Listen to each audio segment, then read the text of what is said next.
So we're back to burning Qur'ans, are we?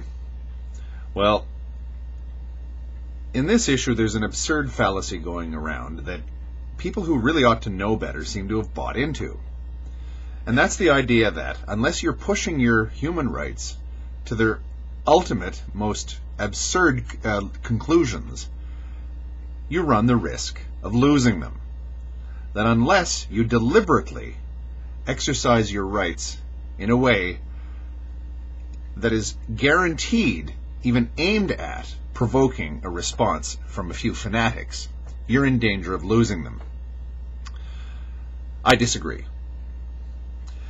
If you ask me, people who abuse their rights, who deliberately provoke and deliberately offend, are in danger of destroying that very commodity without which we would never have developed a rights culture in the first place, namely restraint and respect.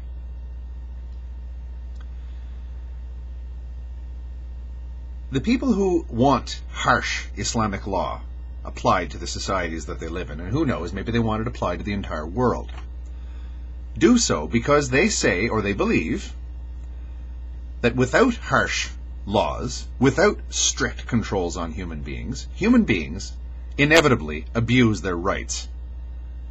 They inevitably fall to anarchic, and I mean Hobbesian anarchic conduct. Speaking of Hobbes, he was another person who witnessed the English Civil War and the horrible depredations that resulted from it. Society basically disintegrated, and mobs of soldiers wandered up and down what had hitherto been a very peaceable, at least in terms of the age, kingdom. He said the only way out of this mess again is a very strong leader that is able to intimidate his subjects.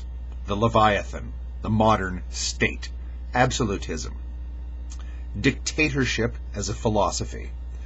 Because, he said, if you let people live like that, with the freedom to do whatever they want, they inevitably pull down the edifice of civilization. They inevitably abuse their freedoms. They inevitably abandon their sense of restraint and their sense of respect for their fellow human being. If you ask me, people who have decided to deliberately offend by burning this in one way or another, or just to show a disrespect, are essentially saying that the Sharia people, or the totalitarians, or Thomas Hobbes are right, because we will deliberately engage in the most disruptive behavior that we can imagine. And we're not terribly worried about the consequences. And when somebody says that it could actually cause problems, we denounce them and say that, look, you're deliberately telling us to abandon our rights.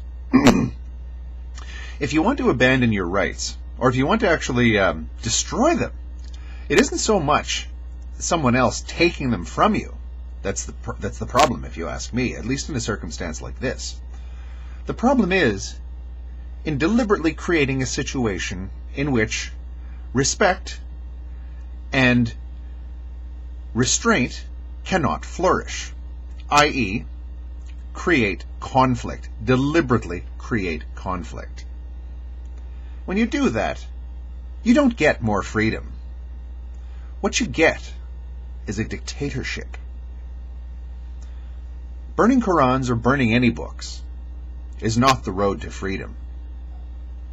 It's the road to anti-freedom. The historical record proves this. Thank you.